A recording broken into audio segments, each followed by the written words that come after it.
今天是佳作书局80周年庆何为佳作系列讲座的第2场，我们将继续在中国传统绘画这个领域探索收藏、鉴定和相关的研究。在佳作书局80周年之际呢，我们提出何为佳作这一发问，意在指向对3个佳作，即艺术佳作、学术佳作和佳作书局自身的重新审视、思考和再定义。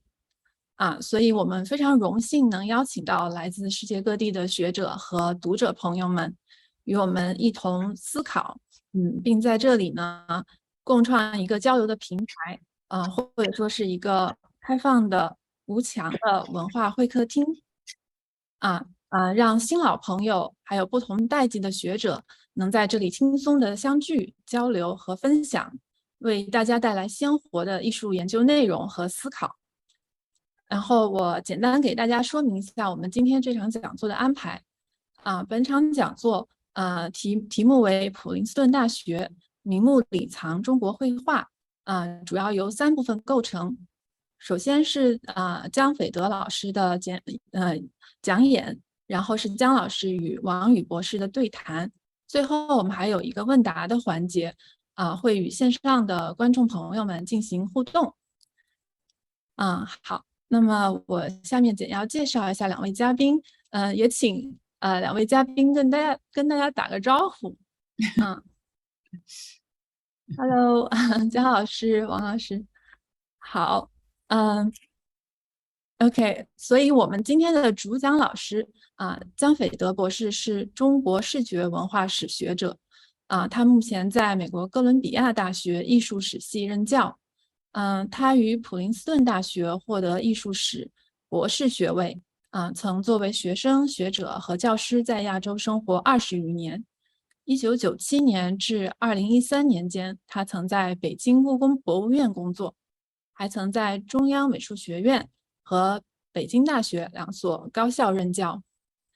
在旅居亚洲之前，姜老师曾任纽约大都会艺术博物馆亚洲艺术部副主任，在那里与其导师著名艺术史学家方文先生一同工作10余年，策划了许多关于中国传统绘画还有文人艺术的重要展览，参与编辑出版的著作包括Words and Images, Chinese Poetry, Calligraphy and Painting， 文字与图像中国的诗书画。那么多年来，姜老师以策展人的身份参与策划了诸多国际大展。关于这方面的介绍，欢迎大家查看我们的公众号，佳作书局的公众号有相关的推文介绍。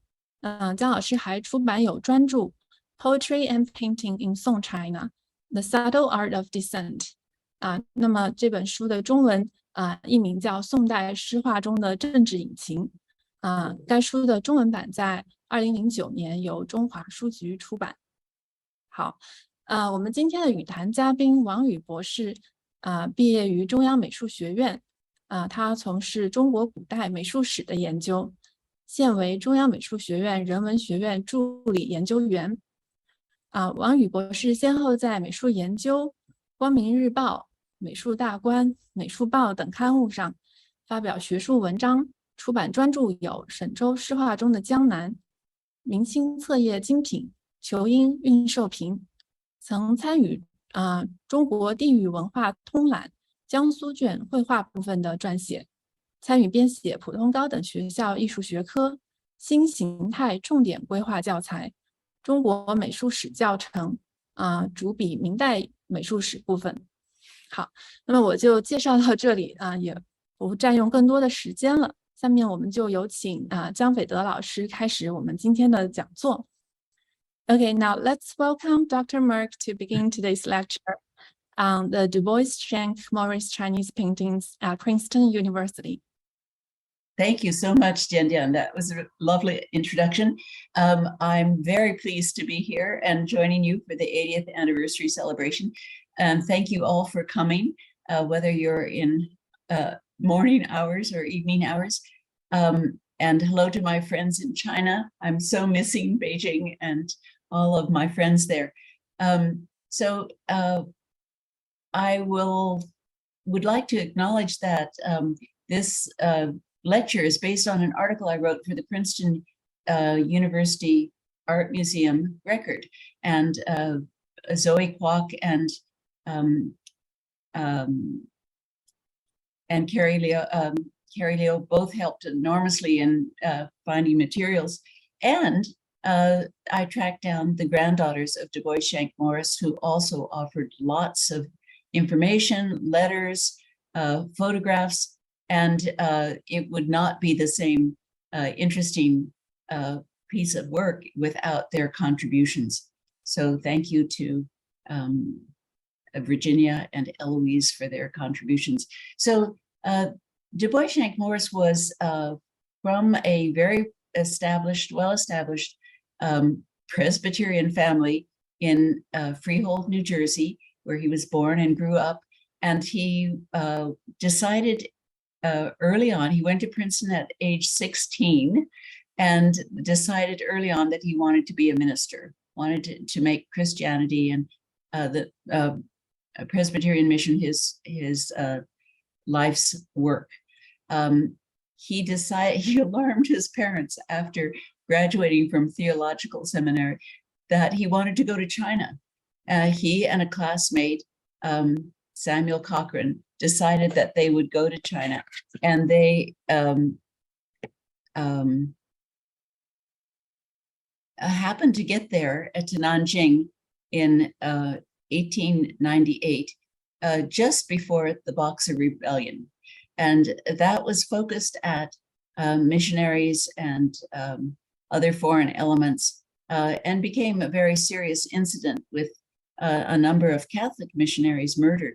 And so after the rebellion was suppressed, DuBois and his classmate Sam Cochran, who had by that time become a doctor, and Ed Lobenstein, who was a theological seminary classmate, assumed this Chinese guise with the head shaved at the front. They had a Chinese barber shave their heads, and then they pinned cues to the back of their hats, and they wore Chinese robes for a couple of years in sympathy with the Chinese, well, as partly a disguise, but I don't think it fooled anyone. At any rate, they were contracted by the Presbyterian Overseas Mission to establish a church and mission at Huaiyuan in Anhui province. So they traveled from Shanghai up the Yangtze River and then up the Grand Canal to the Huangzihu Lake, and then over through the countryside to Huaiyuan. And then the closest railway station was a half day's walk away. So it was a very remote place. He collected paintings from quite early. The first two paintings he bought, and we don't know which ones they were from a child who was trying to raise money to buy rice for his family. So it was initially out of a kind of impulse of charity. Then he got very interested in Chinese paintings, and about 24 of the paintings that are in the collection of 451 hanging scrolls that he gave to Princeton, about 24 are very auspicious images, such as this one with mandarin ducks on a rock beneath a blossoming plum tree. Now, the plum tree is one that blossoms before it puts forth leaves. It's said to blossom when there's still snow on the ground. So it's a very strong image of rejuvenation and endurance in a harsh winter. So all of these floral images are anthropomorphized. And you can see that here there's also a few shancha camellias in the background that are also images of endurance in wintertime. They are paired with double-headed grain, which is also auspicious. And then, of course, the mandarin ducks, which are an image of marital bliss and harmony, because mandarin ducks pair up for life. So all of these images and this winter rose also contribute to the rebus. This has lots of wordplay in it. So the bamboo is a homonym with a good wish, Ju, and the white roses also are called yueji, or monthly rose, because they bloom all year round. So the combination is a good wish for conjugal bliss throughout the year. So a very auspicious painting. Another auspicious painting is this one, Quail and Grain. The quail are this Anchun, so they have the idea of peace and prosperity, and the grain sui is another name for the year. So Anchun sui is a wonderful rebus for an auspicious year of prosperity. And there are a few little sparrows up there in the branches. Another one that is an auspicious painting is this one, attributed to an otherwise unknown or little known painter, Churtuan. It is minor birds on a blossoming plum tree. And you can see here that the sturdy branch that they stand on indicates a very old plum tree. So the plum tree also has this association of longevity. In the lower left-hand corner, you can see one of DuBois Schanck Morse's seals. Unfortunately, the seal paste he used must have been inferior, because the seals often turn white. But he took the Chinese name of Mingmu Li, and then his style name was Xingsheng, and his seals often have his name, sometimes just Xingsheng, and sometimes I'm sorry, that character should be Sheng, and sometimes very cheerful collector seals messages like examined and authenticated by Xingsheng. So it's these are found on many of his paintings. So here's the church that they built in Huayuan in northern Anhui province. It's a very proper looking Presbyterian stone church. And at the same time, they actually, before they built the church, they built a medical clinic where at one point they cured a man who had an opium overdose. And normally that was fatal. And so by bringing him back to life, which was a fairly routine medical thing to do, they got the reputation of being a very reliable place to go if you were sick. And even warlords went to their clinic, and that benefited them later when the Qing dynasty fell, and a warlord said, "You do not touch those missionary properties." So the hospital, which was called Hope Hospital, had perennial problems with staffing, but they also opened a clinic for women, which was valued and badly needed. Here's the interior of the church, looking with nice pews, very proper. With the fall of the Qing dynasty in 1911, they found church attendance increased, queues on the back of people's heads disappeared, and the population was much more friendly towards the American missionaries. They founded, because of the problem of female infanticide, they founded a girls' school for female orphans. And when DuBois finally married, Mrs. Morris took over or helped with the teaching at the school for female orphans. The problem of female infanticide was brought home strongly to one of the children of DuBois and Alice Morris, and he became a very well-known gynecologist later in life. He was also a Princeton graduate and then went to medical school and helped develop one of the birth control pills that's widely used. He was astonished to see that female babies were being deposited in little huts around the countryside. And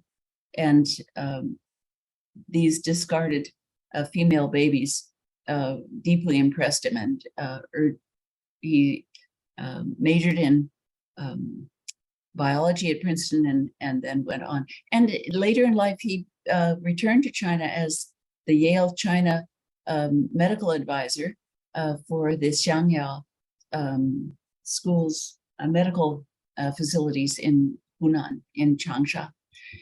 So among the paintings, there are lots that are attributed to Song Dynasty painters, even to Tang Dynasty painters. So there was very little publication of authentic paintings in the early 20th century. And I think even the dealers didn't know quite what they were peddling. This is attributed to a famous Southern Song painter, Ma Yuan, who was a court artist and painted for aristocrats in Hangzhou, the capital of the Southern Song, in the late 12th and early 13th centuries. So this is a beautiful, probably very reliable Juskel painting from the 15th or maybe early 16th century. But the announcement across the top proclaims that it's a Song Dynasty painting. So a lot of Ming Dynasty paintings disappeared under Song Dynasty, new Song Dynasty attributions by cutting off the inscriptions and by changing the paraphernalia on the outside of the scroll.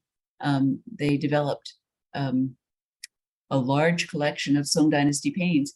And this is another one that's probably a very nice late Ming or Qing Dynasty painting that has become a Ma Lin painting that is the son of Ma Yuan, so another Song Dynasty painter.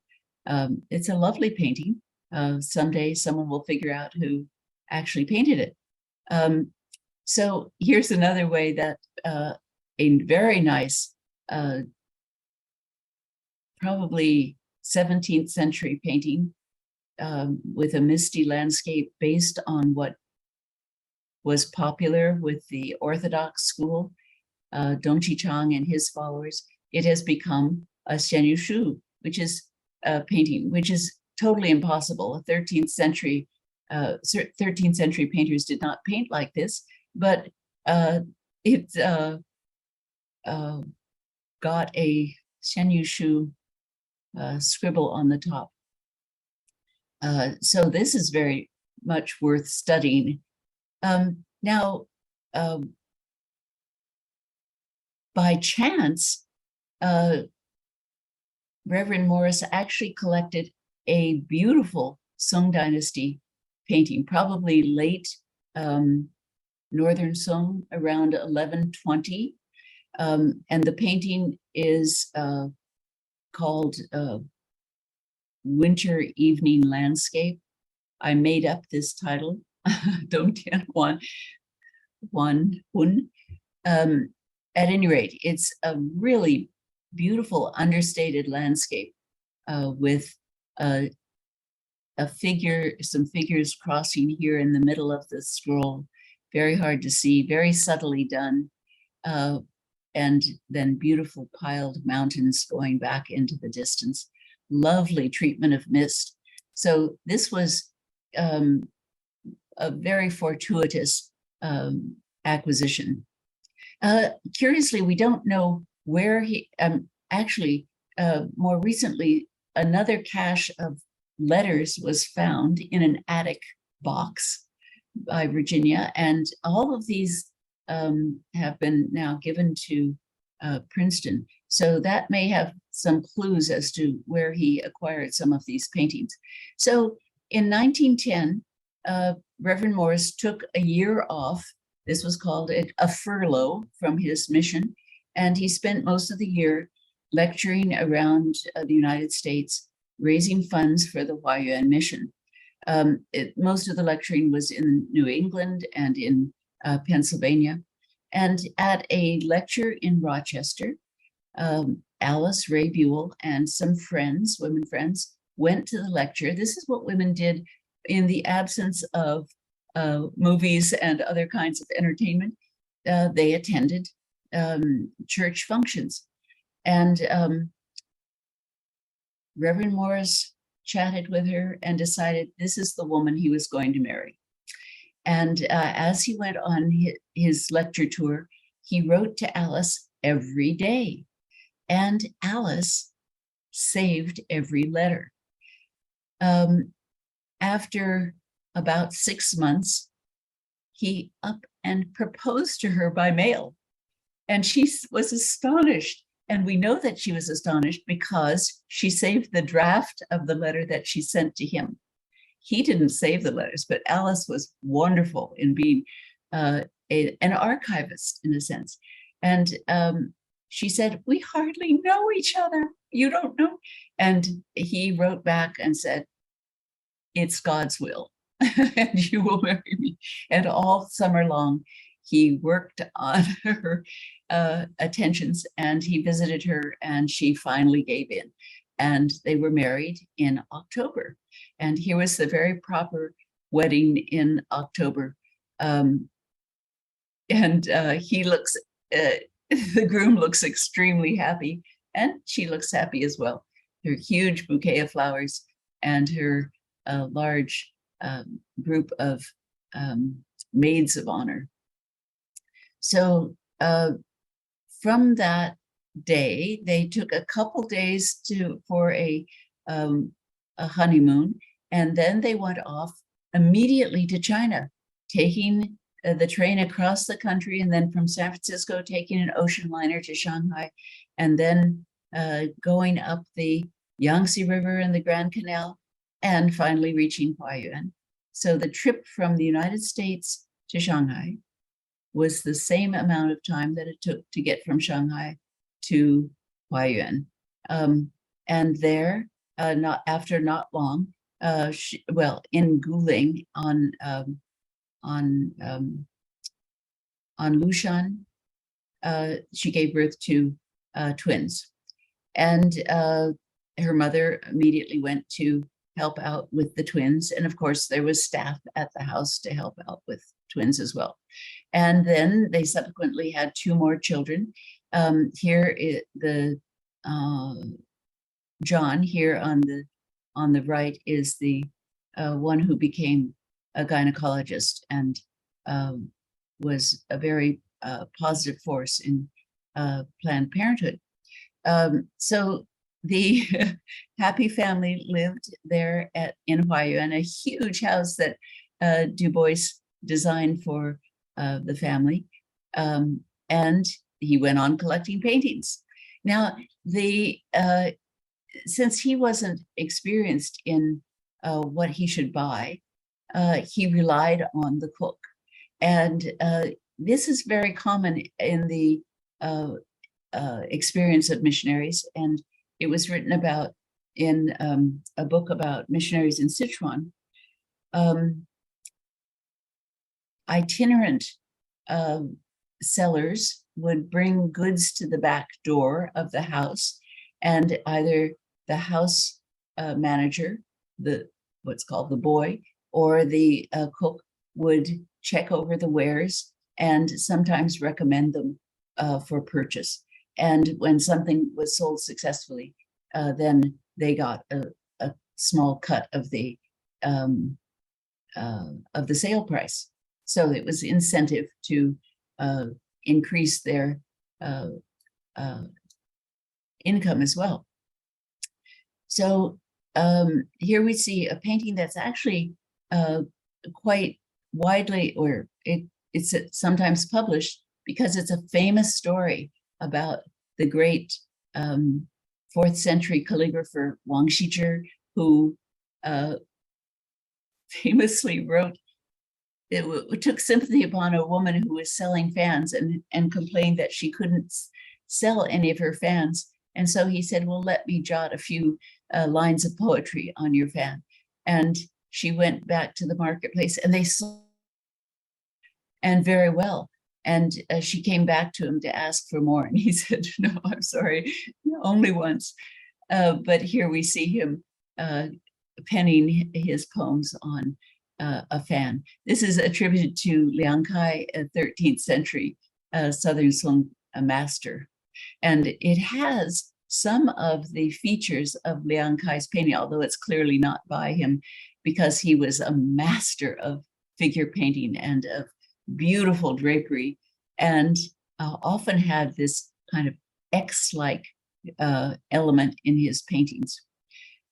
So it's a nice, it's probably a way, it's probably a copy or a copy of a Liang Kai painting. Here's another auspicious painting that's a very cheerful image of the He twins, a late manifestation of these famous poets from the Tang Dynasty from the 8th century. And they were said to preside over harmonious marriages. It's in the original label attributes it to Tang Yin. It's not by Tang Yin, but probably a 19th century and probably a late 19th century cheerful painting of the sort that a family would have for New Year's time. And it's probably a workshop production with someone who did the figures and someone who did the costumes and someone who perhaps did the flowers, and then someone who, the lowest member of the studio, probably did all of this meticulous painting on the textiles that shows that this is a very luxurious, this is intended to be an upscale painting of the He twins.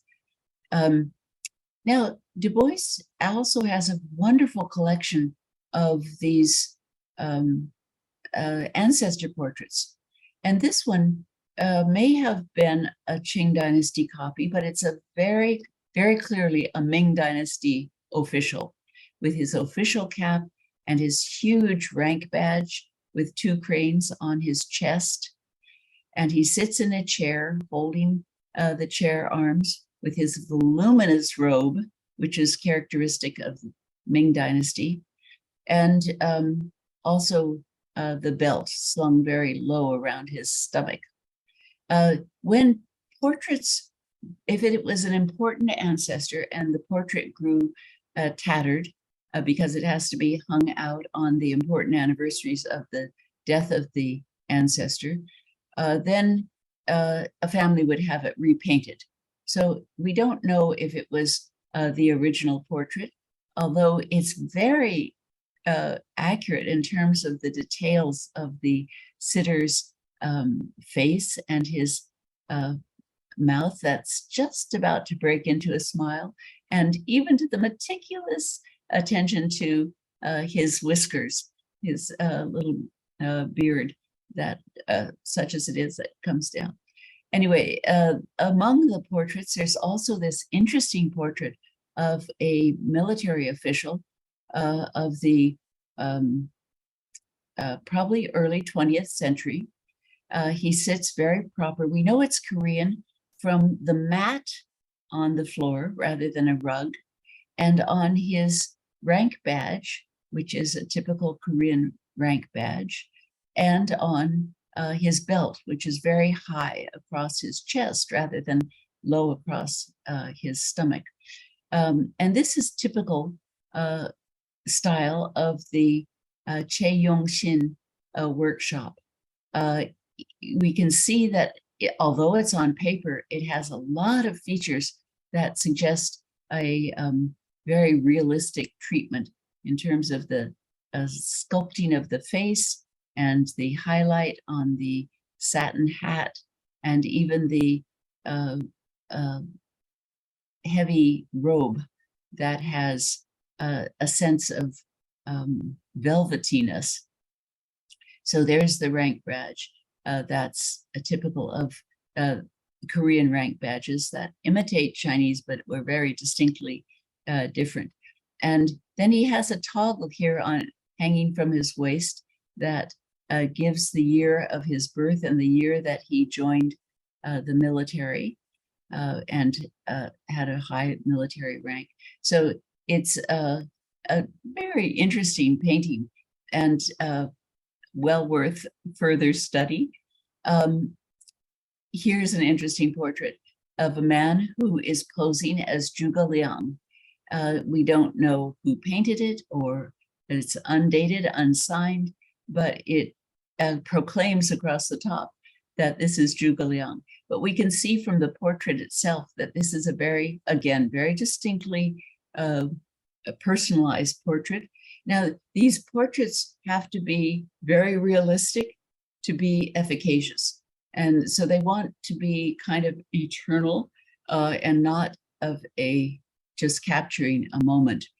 So they tend to be solemn and serious portraits that are suitable for ancestral worship. These were not intended to be art objects. They were intended for family veneration. And Chinese collectors tended not to want to collect someone else's dead ancestors. So these were often available for foreign collectors. Here's a lovely painting of two women looking at a scroll of bamboo. They're warmly dressed and seated outdoor on some kind of mat or maybe on a animal skin. And they have other scrolls that they have handy that they're going to look at. It looks like they're in the wild, but in fact, there's a little bridge over here that suggests that this is a garden setting. But they're very warmly dressed with fur collars, fur trim on their hats. And this may be one panel in a series of panels, and the others are lost. So you wonder if there wasn't another panel here on the hanging scroll for the left, on the right-hand side, that would show the more of the garden. The treatment of this zigzag treatment of the ribbons suggests that this is a Ming Dynasty painting, Ming style, and happily it was used on Amy McNair's cover of her recent translation of the Xuanhe Huapu, the Xuanhe painting catalog. Here's a lovely painting, lovely example of the kind of beautiful woman that Qing Dynasty collectors liked. So this is a lady resting from reading at a rosewood table. The rootwood table is a spectacular example of the kind of root that was used, pulled out from a very, very old tree. You can imagine if its roots were this complicated, and then sliced off on the top to make a table. The whole suggestion is that she is reading some kind of interesting novel or something that has her pondering a romantic fate. So here she's resting on her hand and she's holding the book that she has been reading in her right hand, and kind of dreaming, fantasizing. She has her leg crossed on her, an ankle crossed on her other leg, which is an unusual a sort of glimpse into a lady's boudoir. We don't normally see that in portrait paintings. And the objects on her table suggest that she's a very accomplished woman, not only literate, but she has this beautiful bronze vase with a peacock feather coming out of it and a Buddhist whisk and a rui scepter, an as you wish scepter, and a little incense burner in gold with a beautiful lid. So the painting must have wanted to suggest that this was an aristocratic woman. We can see that it's a Manchu woman because she has the characteristic 3 gold loops in her ear. She has a gold bracelet. She is a gorgeous thing who a gentleman could hang in his study and in turn fantasize about her. So there's also in the collection, I mentioned the 451 hanging scrolls. There were also 28 hand scrolls and 12 albums. And among the albums is this lovely one by Yan Zai, who is not a well-known painter, probably because he was, I suspect, a ghost painter, or he was painting very accomplished paintings that were then attributed to better known artists. He was from Sichuan, from Chengdu, and he was from a very poor family. So he had to work hard for his existence and probably could sell paintings attributed to other famous artists better than his own. In Beijing, I ran into artists who were in this predicament, who couldn't sell their own works, but could sell copies of famous artists. So this little album leaf seems to be inspired by a Wen Zhengming painting, and indeed has a lot of qualities of Wen Zhengming's work. There are figures down here at the lower left who are probably making their way to visit the scholar in the studio at the upper right, who looks like he's waiting for visitors. It's an absolutely enchanting album, and it's said that Yan Zai liked strange landscape. And here we have an example of a really strange landscape with this precarious natural bridge going over a cataract. And up at the very top, here we see it's wintertime and there are trees blossoming, and there's a little pavilion up here. And on the man-made bridge spanning this cataract is a man looking out at the plum blossoms. It's an extraordinary, dangerous place to be perched, but it's in Yan Zai's imagination. This is a great place to be looking at plum blossoms in the late winter. There are also some very famous 18th century paintings in the collection. This one by Yuanjiang of Peach Blossom Spring, a famous story from the 4th century where a fisherman finds his way by chance into a utopian community where people don't know that the government has changed 4 or 5 times since they moved there. So here we have the fisherman talking to the very curious residents of this community, and other people rushing to see who is this interloper who has come into our community. But they welcome him and treat him to good dinners, and then they ask him not to tell where they are, not to divulge where their location is, but he does, and but then it can never be found again. So this beautiful community remains in imagination and in Chinese lore, and Yuanjiang in the 18th century painted it for someone. He was a professional artist who had great success with his painting in the 18th century. And then one of his followers, Li Lin, is also represented in the DuBois Schanck Morris collection. In this painting, the original attribution, again, is to someone other than an 18th century painter, in this case to the famous Northern Song master Guo Xi. This is a very typical style and configuration of landscape by Li Lin. But because the inscription was either effaced, or cut off, there's no signature on the painting. But again, we can see Reverend Morse's seal here in the lower left corner. So one of the really wonderful acquisitions is this plum painting by Peng Yulin, who was again from a poor family, but rose through the ranks of the Navy and became admiral in the 19th century. In his youth, he fell in love with a young woman, and for various reasons, his family moved away. He was forced to marry another woman, but he always loved this young woman. And when he finally reconnected with her, he could not marry her. She married someone else and died in childbirth.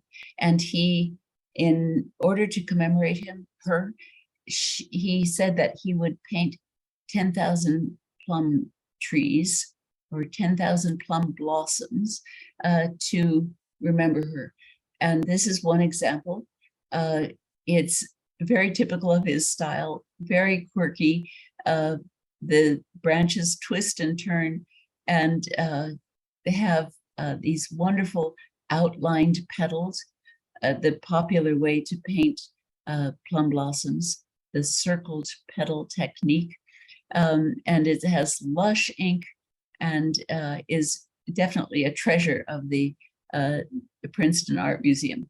There are other spurious attributions, this one to a 10th century master, but never mind, it's very definitely a Qing Dynasty painting of rabbits and magpies. So it has many of the elements of a Northern Song painting, famously Diandian's painting of 1060, a magpie on a branch chattering at the rabbits below that seem to have come into the magpie's territory. And then the second magpie in flight, about to join the husband, and presumably the husband on the branch. So this here we see a detail of the magpie shouting screeching at the rabbits below, and then the rabbits below, beautifully painted in the Diandian painting of the Northern Song of 1061. There's only one rabbit, and it's a dark rabbit, so presumably a hare that has somehow intervened in or come too close to the nest.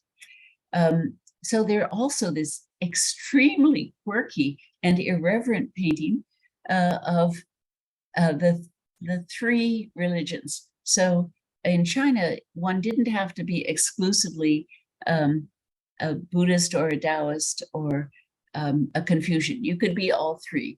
And here we have a humorous scene of the Confucian here in a white robe and his little hat, trying to get the Buddhist to drink a cup of wine with the Taoist holding him down. So we see that the Buddhist guy has his jaw firmly clenched, and the Taoist is trying to pull it open. Meanwhile, the servants at the lower right are bemused by this. One is grinding ink, and one is about to pour more wine from the pitcher. There's a scroll on the ground where and a brush and a scroll. So presumably the Buddhist was about to write something, and he's lost a shoe. His shoe has been kicked off. So it's a really interesting struggle and probably relates to either an opera scene or a story. So perhaps someone in the audience can enlighten me as to the origin of this interesting painting. Now, Diandian was one of the sites where paintings were sold. When the Qing dynasty collapsed in 1911, there were still lots of court painters who were practicing, and they created paintings that were given fanciful attributions to Song and earlier painters, and also to famous painters of the Qing dynasty, like the Italian Langscherning or Castiglione. And they were taken to this gate. Diandian is the very northmost gate of the, or was, of the Forbidden City, of not the Forbidden City, of the Imperial City, so the larger Imperial City. And because of the number of paintings that were, fake paintings that were sold there, they were called Houmenzao, or back gate fakes. And in the DuBois Schanck Morris collection, there are a few that probably are from this source. And one of them, I'm just speculating, we don't know because it's unsigned, but this is a painting that would have been done at the very end, so early 20th century, at the end of the Qing dynasty or the beginning of the Republican period. And it shows a Guanyin barefoot with a sumptuous robe featuring bamboo, a gold halo, and a little Sudana figure at the lower left who is worshiping her, which is all typical of this iconography of Guanyin Bodhisattva, the goddess of mercy. And when we look closely, we see that she has what was a silver, now turned black necklace. So a very handsome necklace. And in her headdress is not the typical Buddhist deity, but a monk. And further, she has very long fingernails. See her long fingernails? In this detail, you can see that these are not just long fingers, these are extraordinary fingernails. So it's very likely this is closely associated with the Empress Dowager Cixi, who had very long fingernails and who liked to pose as the Guanyin, as the Bodhisattva Guanyin. Here we see a picture of Cixi Taiho, the Empress Dowager, the last Empress Dowager, who effectively ruled China for 48 years. There are also photographs of her as Guanyin, but you can see that in this painting of her, she has bamboo on her robe, as does the painting of Guanyin Bodhisattva. The painting also, so she's, Cixi Taiho was not the first one to pose as Guanyin. The Cixi Empress in the Wanli era also posed as Guanyin here in this ink rubbing from the late 19th century. I don't know when the ink rubbing was, but the stone cutting was on an auspicious day in 1594. And again, Sudana is down here in the corner. And note that in this case, Cixi halo is empty, but in the DuBois Schanck Morris instance, there are two dragons flying about with 5 claws. So the 5-clawed dragon was reserved for the emperor. So this has a very imperial feel about it and may have been done at the end of the Qing dynasty, or may have been concocted just after the fall of the Qing dynasty. Anyway, it's a spectacular painting, and note the large peony blossoms that are on either side of the Guanyin. They also feature in several other paintings that probably are of the same school of painting, because these peony trees have spectacular blossoms, and the young woman is having her hair dressed, and she has blossoms pinned into her hair, and at the bottom, strangely, there's one white rabbit, and the other white rabbit is being consumed by the black and white cat. So an interesting painting, again, probably from an opera or a story or a novel. And then this interesting painting of a couple reading in a garden with a guqian, a zither at the woman's elbow, and the man holding a book and perhaps reading aloud, and then a black and white rabbit at the bottom, suggesting fecundity. And then this strange painting also with huge peony blossoms, and also very large fingernails, long fingernails, from the painting of two immortals with a deer.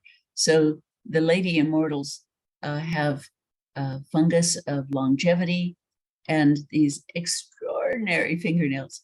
So perhaps a send-up of Cixi Taiho's long fingernails, and maybe someone enjoyed having these lady immortals handy for special occasions. Now, DuBois kept his thought long and hard about taking the paintings out of China, was urged to do so by his Chinese colleagues, and he brought them back to the United States in 1926, and then they circulated and exhibited for several years, and then finally he gave them to Princeton in the 1940s, over several years. And in 1947, there was an international meeting of sinologists at Princeton, and here's a group of the rubbings that are also in the Morse collection, and displayed rather haphazardly, but never mind. They also, at that time, showed many of the paintings from the Morse collection.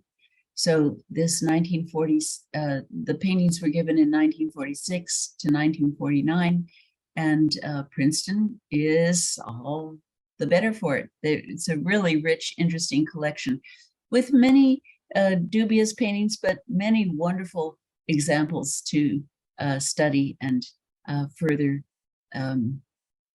research. So that's my little report on this interesting collection. And I'm happy to have Professor Wang's comments and questions from the audience. Thank you. Okay. Yeah. Thank you, Dr. Murck.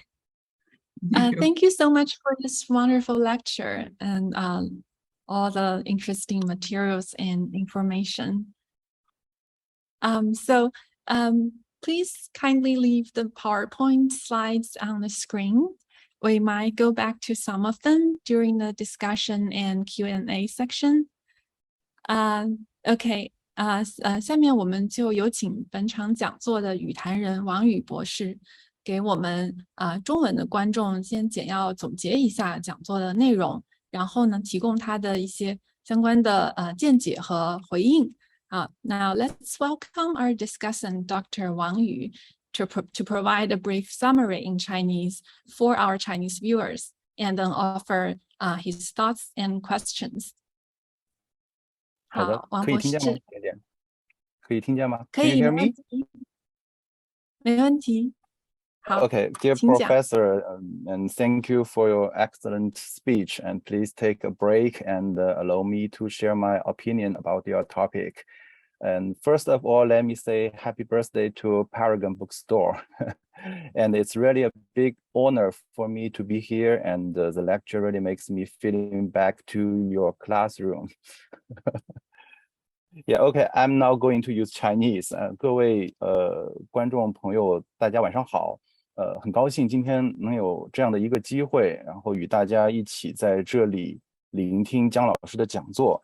相信大家听完讲座以后呢，和我一样啊，不仅增进了对明慕里牧师的生平事迹及其所藏中国绘画的了解，并且为他保存和传播中国绘画艺术的宏愿所感动。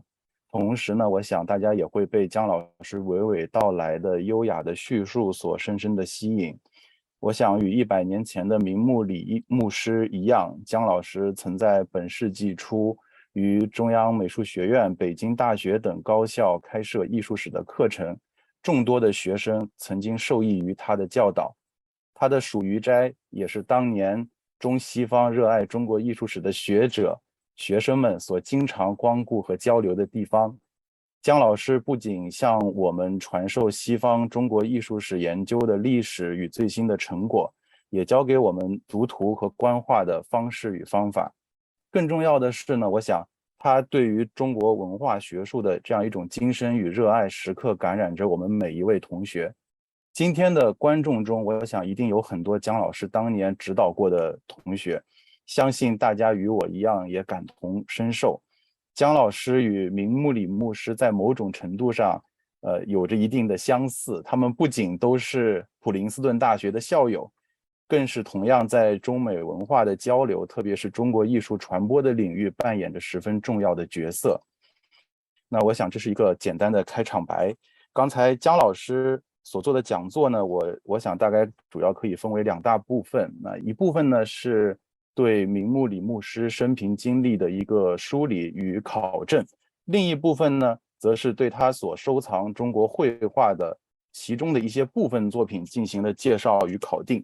那姜老师大概介绍了有24和25件左右的这个明慕里牧师的旧藏书画，那么这样的一个作品的比例大概也就占到了明慕里牧师当时所捐赠绘画总数的1/20。那么姜老师在叙述明慕里牧师生平经历的时候呢，曾经引用过不少当事人的书信，特别是与他的爱人 Alice 的一个书信情况。那么我这里就想首先请教一下姜老师关于这些书信目前的一个收藏的情况，他们的大致规模以及大概的内容。So could you introduce the something about the letters? Professor Murck, you can open your microphone. Can you open your microphone?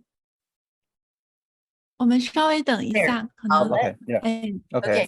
So yes, Alice and also her mother were both very conscientious of saving materials.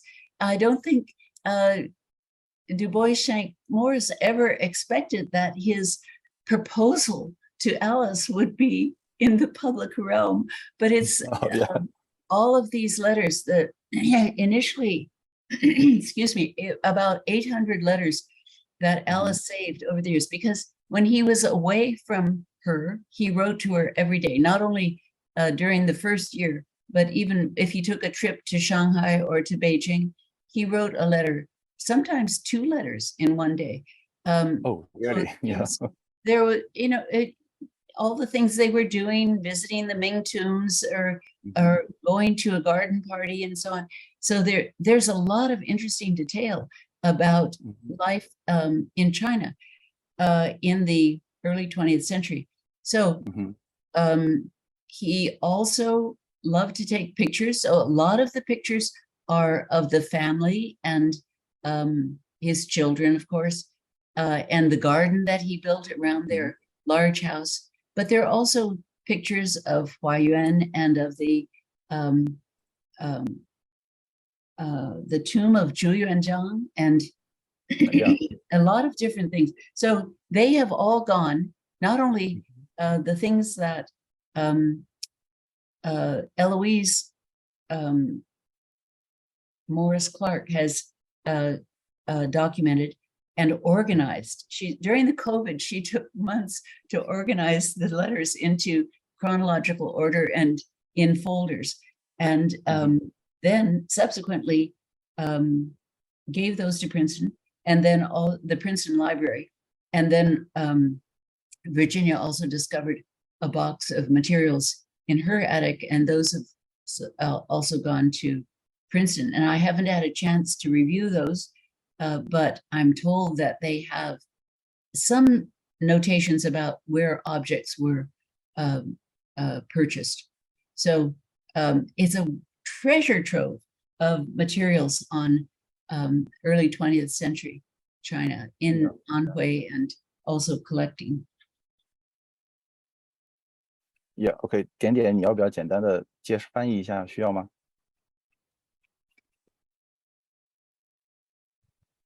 刚才姜老师就大概介绍了一下这批书信的一个情况。那他这批书信所涉的面非常的广泛，然后我想他可能承载了他对爱丽丝的这样的一个非常深厚的想念 ，very deeply love and missing， 也甚至于可以做到一天有2封信，而且这些书信中呢还保留了很多当时明慕里初到中国时的这样一个旅行的经历，其中有很多见闻，还有来到一些包括像明孝陵等等这样一些地点的这样一个游记所以这些应该是比较重要的史料。那么就回到刚才姜老师提到的这个安徽怀远，其实这个地方呢是一个比较，就是它虽然很靠近这个长江三角洲这样一个地区，但其实呢在当时还是相对比较偏远的。那么明慕里牧师呢，他是在1898年的时候来到南京开始学习汉语，那么后来就被派往这个怀远去传教。那这个地区呢，其实整个江南地区从19世纪下半叶开始一直都是西方传教士活动的主要区域。但是像上海、南京这些地方，其实很早就有这个欧洲的传教士已经涉足了。那么安徽呢是比较晚才有传教士涉足的地区。姜老师在他的这个文章中也专门考定了明慕里一行的这个跋涉的途径，就是大家在讲演一开始看到的那样一张地图。那么在1916年的这个中国基督教会年鉴中呢，就记载了就收录了一篇陈金庸所写的江浙皖3省的教会史略，其中就谈到了明慕里他们在这个安徽怀远地区来这个传教的这样一个艰难。那么陈金庸他说他自己呢是在8年前曾经去过这个怀远，那就是在1916年，再往前就是1908年的时候他去过。去了之后，他发现那里是跋山越岭，艰险万状然后使之开通怀远，颇非易议。也就是到1916年的时候，当时的这样的一种偏远的环境还没有改变。同时我想强调的就是，也是姜老师在他的这个报告中也强调的一点，就是明慕里的这样的一个书画收藏与他的传教事业是息息相关的。大家想象他冒着那样的一个非常艰险的环境前去传教，而他的最开始的收藏，姜老师也提到了，他是为了给一位这个穷困的小男孩来换取买粮食的这个费用，由此开始了这个最初的收藏。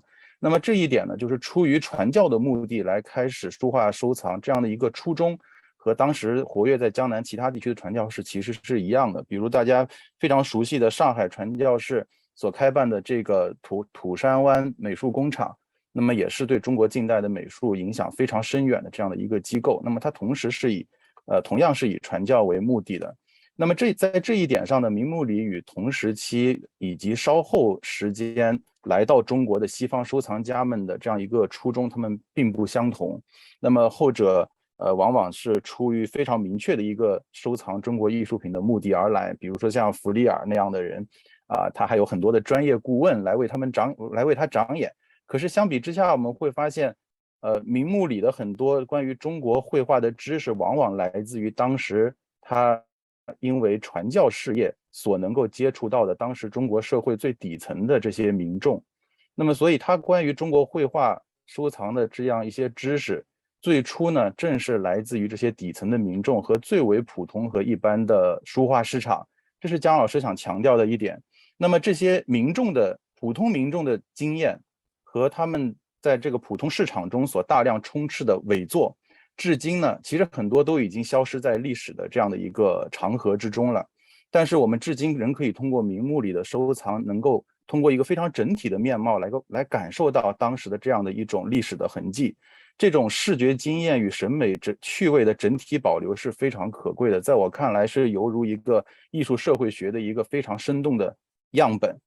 那么在这些绘画中，正如姜老师刚才给大家展示的那样，它所涉及到的题材是非常丰富的，主要呢包括人物肖像、佛道圣像，还有吉庆题材这样一些作品。那么当然其中也有一些山水画，这些画作呢往往被通过各种各样的方式附会或者伪装成宋画甚至唐画。这些画作能否被作为传统意义上的收藏，一直以来其实是备受争议的。比如说北宋的郭若虚就曾经在他的图画见闻志中就专门有一章叫《论收藏圣像》这一篇文章来讨论到底应不应该来收藏这些佛道题材的这些宗教题材的画像。那么显然一直到明穆里的时代呢，这一问题还在持续着，这些画作呢依然不为收藏家们所重视。这些画作的创制呢往往出于一些特定的目的，或者呢是面向特定的观众群体。但是有一点是可以肯定的，这些画作并不是面向所谓的文人和社会精英。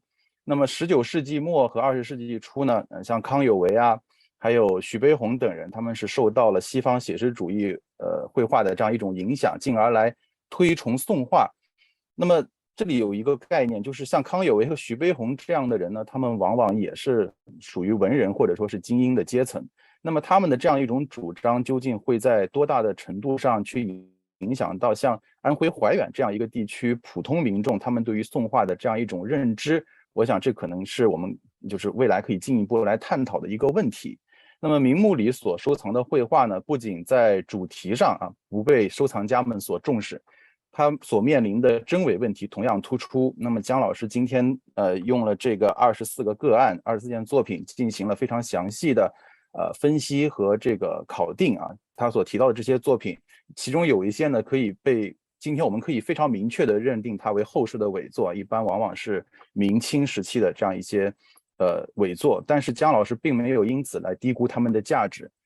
我想姜老师不仅揭示了这些画作中存在的作伪方式，比如说谈到了一些画作可能是后门造包括还有一些比如说像这个邱余庆的这个吉阙双图图中还出现了徽宗的这个尾款，这些其实都反映出后世对于早期画史的这样一种想象，也反映出一些绘画市场中的观念的问题。那么姜老师呢，不仅揭示了这些方式，他们同时也对他们的一些可能的这个断代提出了意见。那其实我个人对于姜老师所分享的个案中比较感兴趣的，其实是他所出示的一件这个明代官员的画像，the official in red robe that portrait yeah 这件画像让我联想起了这个南京博物院收藏的那一套这个明代官员的半身像，其中也包括有一个徐渭的画像。那这套作品其实去年在疫情期间在中国美术馆也曾经展出过。那么因为像这个明穆里好像他本人也非常的喜欢这件画像， Rev Morris like this portrait very much, right? Yeah. 然后他特别注重这个画中人物的这个表情的刻画，而南京博物院所藏的那一套这个明代人物的画像呢，也是以这个表情的刻画生动而著称。那么其实姜老师对这件作品提出了他的一个意见，他认为这个作品有可能也存在一个 refresh 的这样一种可能，所以我想听听您的一个关于这个refresh what it mean 就是it means refresh some color or repainting.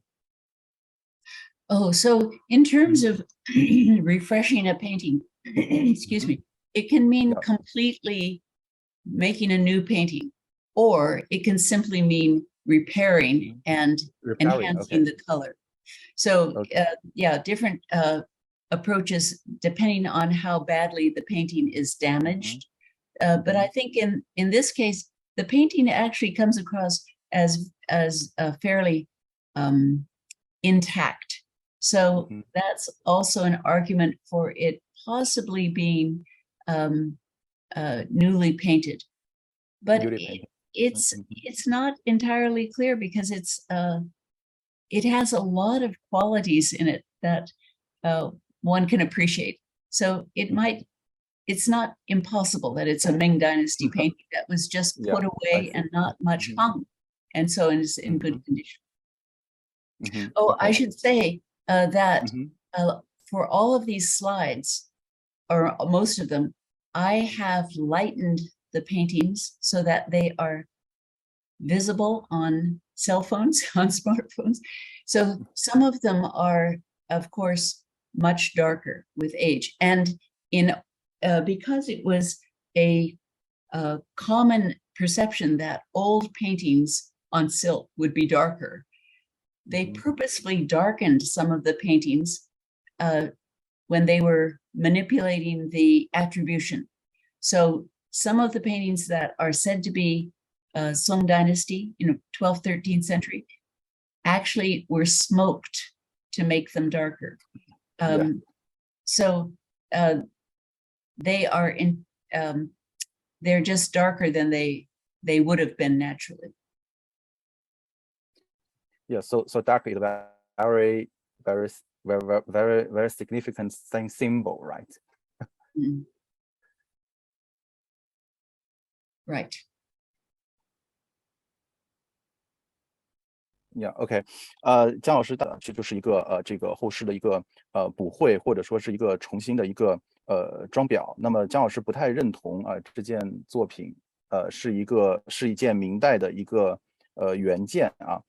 同时呢，姜老师刚才也提到了，就是传世的一些画作如何将它判定为是一个宋代的画作，那么这个画面让它看上去变得很黑，或者说是很深这样的一种做法呢，能够使得这个买家比较相信这件画作是一件宋画，这是一个非常重要的一个视觉要素。那么为了达到这样的一种深色的画面的视觉效果呢，当时作伪这个的途径有很多，比如说用烟来熏啊，那么甚至于这个在一些这个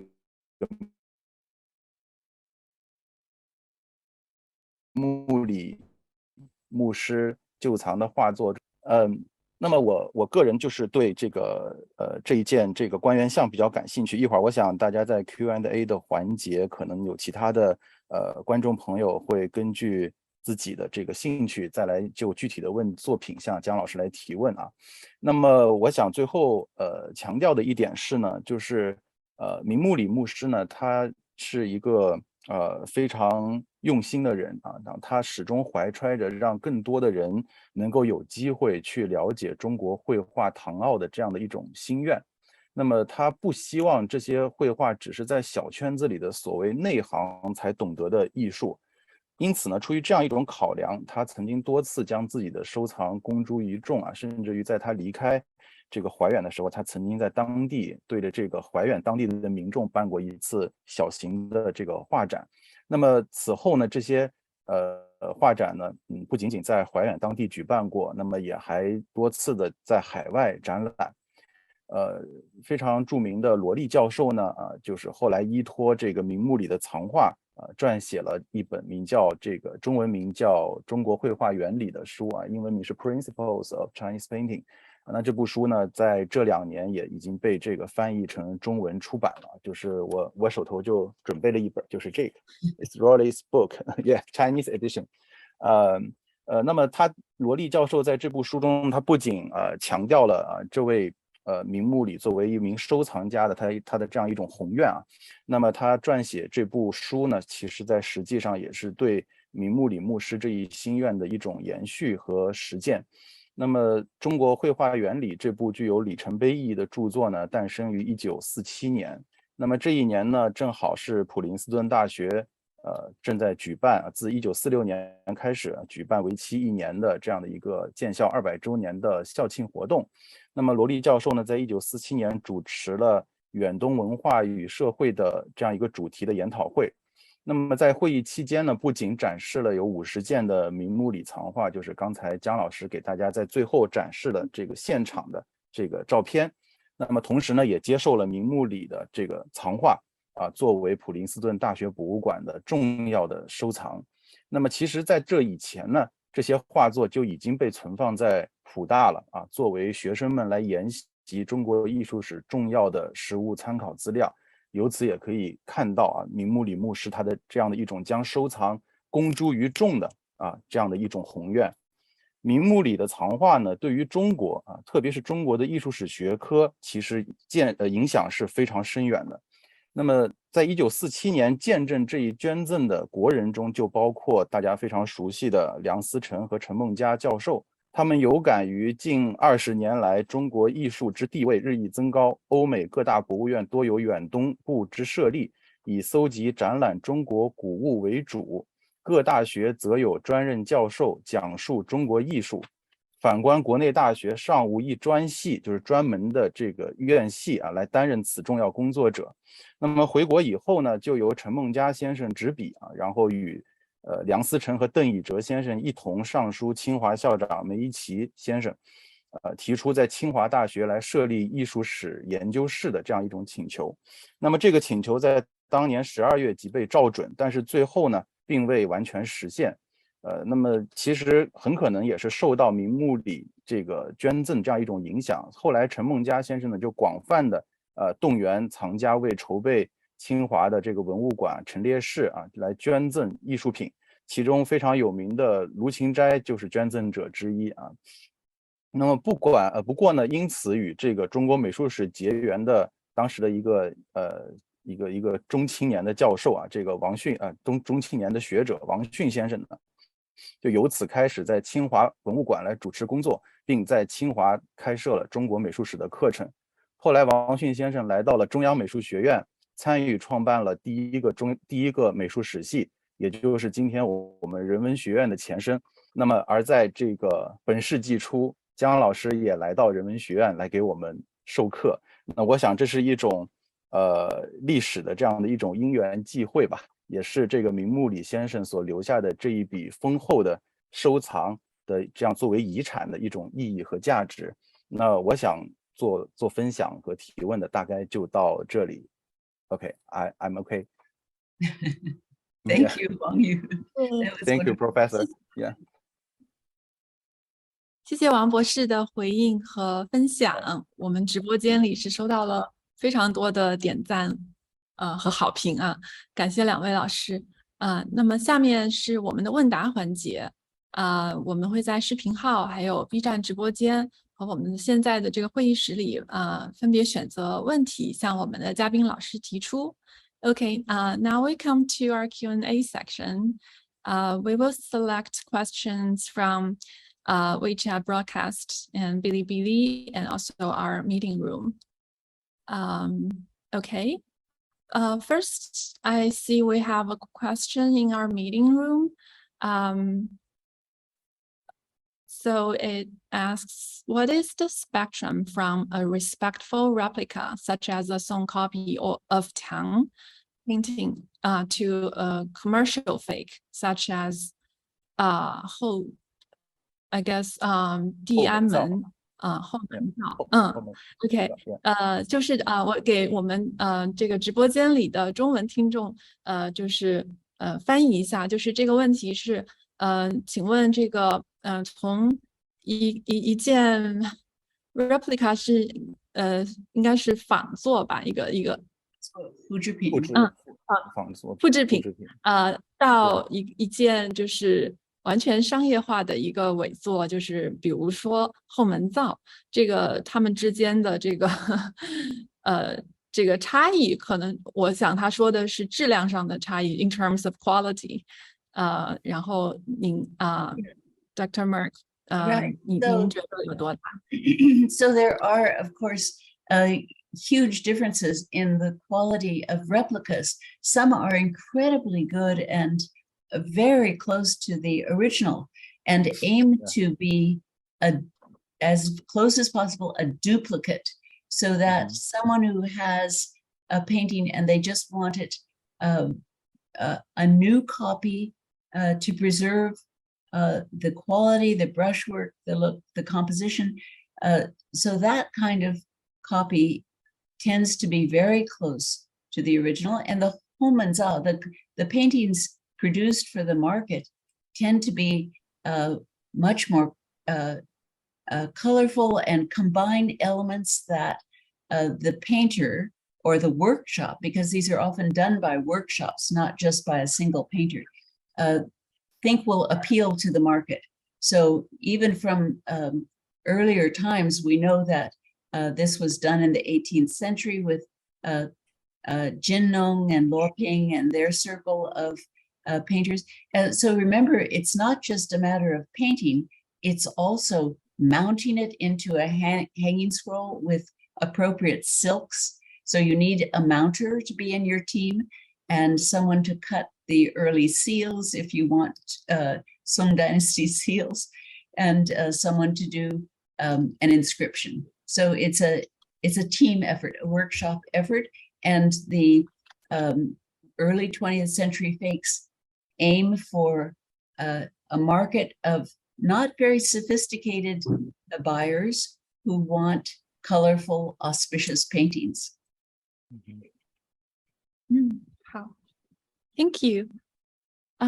那我就简要翻译一下，姜老师的回应给我们中文的观众，就是从复制品到这个就是完全这个商业化的一个赝品它们之间差距可以非常大，有一些仿作或者复制品，它是就是临摹的非常接近原作，它是非常的这个高质量的，然后是为了能够继续的让这件作品能流传，就是保存一个版本下来，流传后世。然后呢相比之下地安门的后门造呢大多的这个作品是非常色彩鲜艳的，然后非常有这个吉祥的寓意的这样的作品，然后它其实背后是涉及到了一整个的一个作坊的 workshop 的这种制度因为有的人他要负责画，有的人负责去装裱，有的人还要负责去篆刻这种这个伪造的这个宋代的这个藏家或者画家的这个前印所以它是一个不太一样的一个去模仿的机制。好 I'd like to add that the workshops that were producing paintings could also do high quality imitations of Wanrenhua, of earlier paintings, and they knew what collectors wanted. And so for instance, Charles Lang Freer said, "Don't send me Ming Dynasty paintings." So then his dealer knows to try to find Ming paintings that look like Song paintings, or actually create a Song Dynasty painting. So it's interesting to note that Zhang Daqian and his students knew what people were collecting and tailored their fakes to collecting taste. So it's not that they couldn't do really good copies. They could. It's not always just auspicious, cheerful paintings. So footnote to what I said before.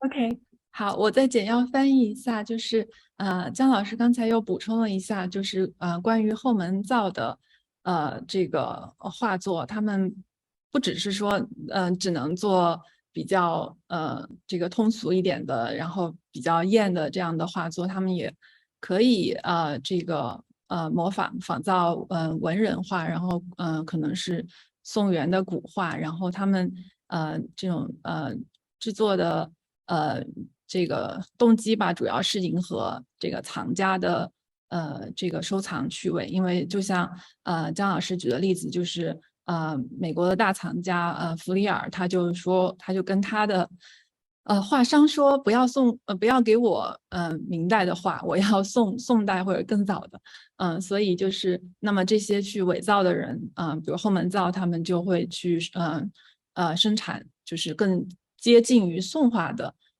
这样的伪作来销售给收藏家。好，然后我看一下我们的视频号里的问题。好，我们视频号里的观众朋友有一个问题是，名目里有收藏任何中国书法作品吗？We have one question from our Chinese viewers, and that is there any piece of Chinese calligraphy in Reverend Morris' collection? Yes, there are a couple pieces, but he did not collect calligraphy. They may have been gifts from people in the community who knew that he was interested in Chinese painting and calligraphy. And of course, China is a gift-giving culture. So some of the paintings that we see, and certainly I suspect the calligraphy, which is not distinguished calligraphy, were gifts from local people or friends. OK， 好，所以就是姜老师的回应是他这个名目里的收藏里面有几件书法作品，但他没有特意去收藏中国的书法，然后有一些可能是给他是作为一个礼物的馈赠这样的一个作用。好Good, thank you. 好，谢谢 Thank you. So congratulations to Paragon on its 80th anniversary. I have to say that when I was a graduate student, we would take the bus into New York City and make our way to the Paragon bookstore on, what was it, East 35th Street, and felt we were in heaven because it was one of the few, very few, I think it was the only place where you could find books on Chinese art. And it was a great treat. I still have books that I bought there at the Paragon in New York. So thank you, Paragon. Thank you so much, Dr. Murck. 王老师，您能跟我们分享就是一句寄语吗？就是我们今年是佳作书局80周年，请您提出一些对我们的建议或者是期望。恭喜发财。Yes, please continue. Thrive. Thank you. Okay, I'll translate for Dr. Murck. 刚才姜老师是给我们分享了他跟佳作书局以前的这个缘分就是在姜老师还在普林斯顿大学读博士的时候，就有机会去纽约的时候都会去到Paragon 在纽约的时候的地址，然后是East 好像是50多街，他都记得非常清楚，然后印象深刻，因为就是那是当时他就是很难得能找到非常多的关于亚洲艺术的书籍的一个地方，对他来说就像天堂一样，非常感谢。Thank you so much. You're so welcome. Okay. A pleasure to be with you.